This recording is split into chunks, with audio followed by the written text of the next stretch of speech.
Демек эфирде дагы эле Дидар шоу оштот. Туурабы достор, эфирде эмне? Рахмат силерге, эфирде Дидар шоу.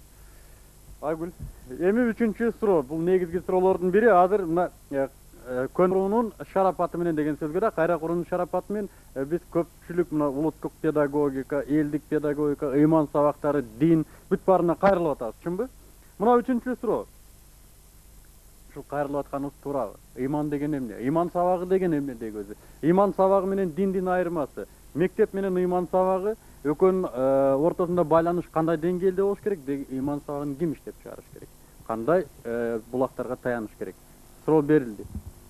Mana bizning maktabimizda bu arab tillari hal berki kiritmadi, lekin din tarixi kiritildi. Mana shu biz arab tilini o'rganish uchun bizga muallimlar kerak. Din tarixini Qaysi din tarixi kirdi? Islom din tarixi. Islom boshqa dinlardan xabari yo'q hali. Bizga iymon эмне себептен керек болуп атат ушул шартта. Мен айтар элем да, ыйман 70 жыл бою ыйман деп биз айтпай эле келип жашап келбедикпи? Азыр ыйман керек бизге. Ыйман сабагы предмет катары мектептерге уже киргизилди. Эмне себеп деп ойлойсуздар? Мен ойлойр элем да, ушунун эки объективдүү да, субъективдүү дагы факторлору болуш керек ушул ыйман сабагынын мектепке ушундай болуп предмет болуп кирип калышына деп. Биринчиден, теория менен практиканын ортосунда дал келишпөөчүлүктөр пайда болду да. Эмне дейбиз? Мисалы үчүн азык-түлүк программасы кабыл алынып атат, мамлекеттик документтерде жазылып атат, айтылып атат, сессияларда айтылып атат, жогорку форумдарда айтылып атат. Ошол айтылган нерсе практика жүзүндө орун албады. Кечирип коебуз, сөзүңүздү бөлөйүн. Экинчисин айтыңыз. Экинчиси, улуттардын ортосундагы дини бир, дили бир адамдардын ортосунда келишпөөчүлүктөр көп болду. Биз Закавказьедеги, мына Ферганадагы, Оштогу окуяларды айтсак болот. Үчүнчүдөн эмне дейбиз? 70 жыл бою жашап келген ислам дини бул дүйнөдө гумандуу диндердин бири катары каралып келген. Бул бир гана жактуу каралып калышынан ыйман сабагы эмне өзү? Ыйман сабагы деген эмне өзү? Ыймандуулукка тарбиялашыбыз керек. Демек бул ичинде дин болуш керек да. Дин ыйманды ордуна келтире турган эң чоң күч деп айта албаймын. Кошумча бир күч катары ислам дини. Бир гана мусулман дини кириш керекпи? Жок. Бардык эле диндер гумандуу диндер болуп эсептелет. Ошол диндердин эң жакшы жактарын гана биз алышыбыз керек. Диндин бардыгын киргиздирип алдык дегенде, анын ар түрдүү жактары бар, эки жагы бар. Жакшы жагы да, жаман жагы да бар. Ошонун оң жактарын алышыбыз керек. Ким айтып берет ошо оң жагын каяктан билет, сол жагын каяктан билет? Мугалимдер айтыш керек. Айтыңыз келет да, демек динде сол жагы дагы бар. Ар кандай эле нерсенин эки жагы бар да. Жакшы жагы да, жаман жагы да бар. Рахмат. Мына эже айтып кетти да, ыймандуулукка тарбия эмес, бул ыймандуулук адам төрөлгөндөн баштап бериле турган нерсе, андан кийинки өздөштүрүп кете турган гана ыйман деги эле сабакты атоо туура эмес деп эсептейм. Ыйман бул биз мисалы ыйман сабагы ушул деги эле ыйман сабагын биз сабакта ыйман деп атабай адеп наама же болбосо адеп деп атадык да. Ыйман деп бул кошуу туура эмес. Бул мындай төрөлгөндө берилген нерсе да, адам. Адамдын нарагында бар. Ал эми бул сен айтып аткан адеп аклак сабагы бул жөн гана багыт берет болуш керек. Мен Гүлнуранын оюна толук кошулам. Бул ыйман өзү наристе ушул төрөлгөндөн бери берилет. Ал эми адептүүлүккө бул ошол бешиктеги баланы тарбиялаш керек да. Өз бешикте жаткан баладан ушу жогоруга чейин жакшы болуу аста деген ушул накыл сөздү ушул жерде колдонуп кетсек болот да. Адептүүлүккө тарбиялаш керек. Демек бул баары бир ыйман сабагы эмес. Жок, адеп наама деп сабак деп аташым туура деп ойлойм. Ыйман негизинен бул ишенич деген да, кыскача так жообу ишенич. Адептен кийин адамга акыл үйрөтүш керек да, ошол адам жөндөп кетиш керек. Ыйман негизинен ошол ар бир адамда бар да. Бул ыйман сабагы деп атканы биз бардыгына кошулам, адеп сабагы деп атаса болот. Бирок ушул ыйман сабагын ким өтүш керек? Ошого биз токтолушубуз керек.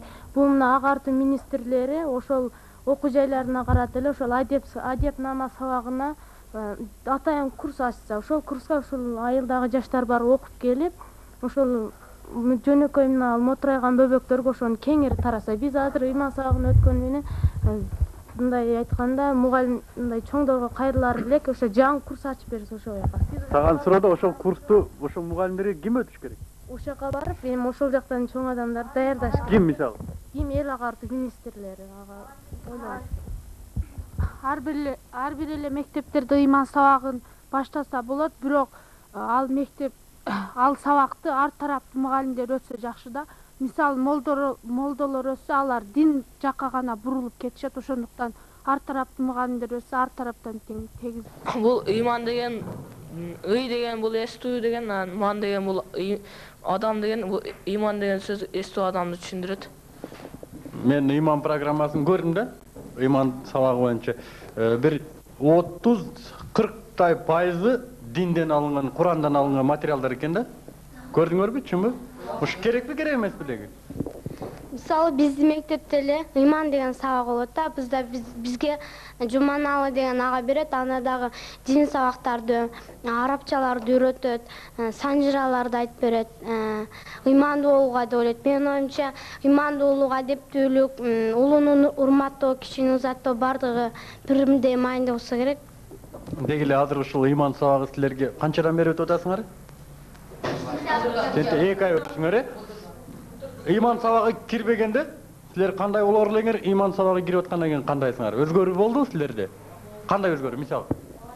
Болду, өзгөрүүлөр болду. Мисалы, бизге берген Жуманалы агай, ал бизге адептүү, ыймандуу болгула дейт. Жакшы адамдардан болуп, карларга жардам берип жүргүлө дейт. Ошондон бери мисалы үчүн ыйман сабагы болбогондо биз аларды түшүнбөй калышыбыз да мүмкүн эле. Мисалы биз өзүбүздүн пайгамбарларыбызды, ушу канча пайгамбарыбыз, ушу пайгамбарларыбызды ыйман сабагы өтпөгөндө мурда билбейт элек. Азыр ыйман сабагы өткөндөн бери билебиз. Дагы Жуманалы агай болсо бизге ошол ыйман сабагында урууларынан сурап, ошол урууларына мисал келтирип, ошо кайсы урууда экендигин санжыраларды айтып. Ушу керекпи? Ооба.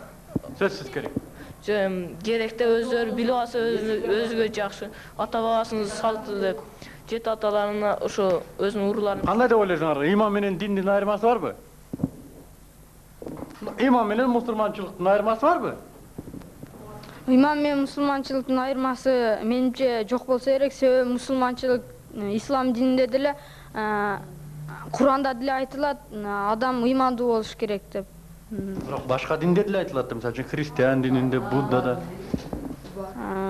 Эми бар, мусулман динин биздин республика кабыл алгандан кийин сөзсүз ыймандуу. Дагы ыйман түшүнүү боюнча менин көз карашым башкача. Ыйман деген бул абстрактуу нерсе да. Ыйман өзү ыйман, биз Мухаммед пайгамбардын сөзү боюнча ыйман бул акылдуу адам дегенди билет. Ыйман деген адам да. Ал эми бизде азыркы мезгилде ыйман түшүнүгү, ыйман сабак негизинен мындай диний жакка негизделип өтүп атат да. ошол туурабы? Бул туура эмес. Себеби дегенде көпчүлүк жерде молдолор окутат ыйман сабагынчы. Молдо барып намаз окушуп, ал эми шариятта ошол намаз туткан карман адам бардык жагынан таза болот деп эсептелет да. Ал эми азыр коомдо намаз окуп эле ошондой молдонун жоругун жасагандар эле ыймандуу болуп келбейт. Ал чала молдо дин бузар деген бар. Ал эми ошол ыйман сабагын өткөн молдолор өздөрү да ыймандуу эместир балким. Атың ким? Алым. Алымга дагы бир жолу. Ыймандуу деп, мына биз сабактарыбызды атын ушул ыйман сабагы деп атап койдук. Мен буга каршымын. Себеби ыйман деген биз айтпайбыз, адамдын арагынан төрөлгөндөн тартып эле кошо берилчү нерсе. Ал эми адеп болсо ошол жүрүм турум, кыргыздын салт санаасы бүтүшү дин тараптан тарбия берүүчү нерсе. Буну көпчүлүк ойлордо угуп жатам, ошол көпчүлүгү ошол адеп менен ыйманды бирин алмаштырып жатат да. Ыйман деселе сөзсүз түрдө баягы молдолор сабак берсе болбойт, ар тараптуу мугалимдер берсе болот. Атың ким? Канышай. Канышайга кол чабыңыз. Ушул сабакта киргизип коюшту ыйман деп, бирок алардын китеби жок да биз кайдан окуйбуз ушуларды? Саналуу гана кыргызча, ой күйлөрү, кут алчу билим да мурас китептери. Калгандары өзбекче чыкканда хадистерден. Биз олорго түшүнбөйбүз, окуй албайбыз. Ошондуктан ошол сабакты биз ар кимден сурайбыз, ошол 4 китептен окуп, ошолорду бириктирип гана окуйбуз да. Ошого китеп чыгаруу керек биринчи. Улантабыз.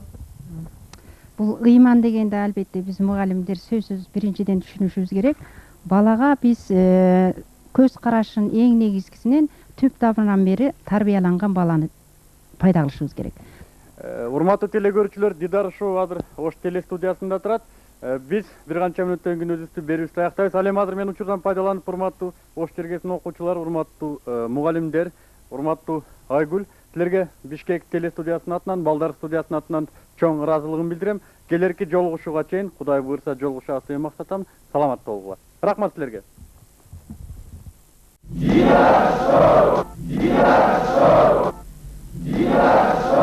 Рахмат, оба, урматтуу мырзалар, жана айымдар, урматтуу окуучулар, ата-энелер, инилер, карындаштар, агалар, инилер. Дидар шоу силердин эсириңерде.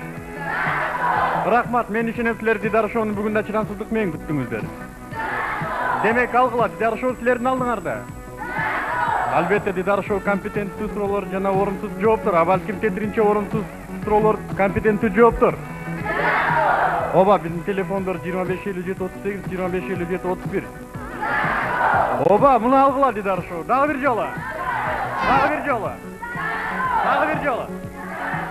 Дидар шоу.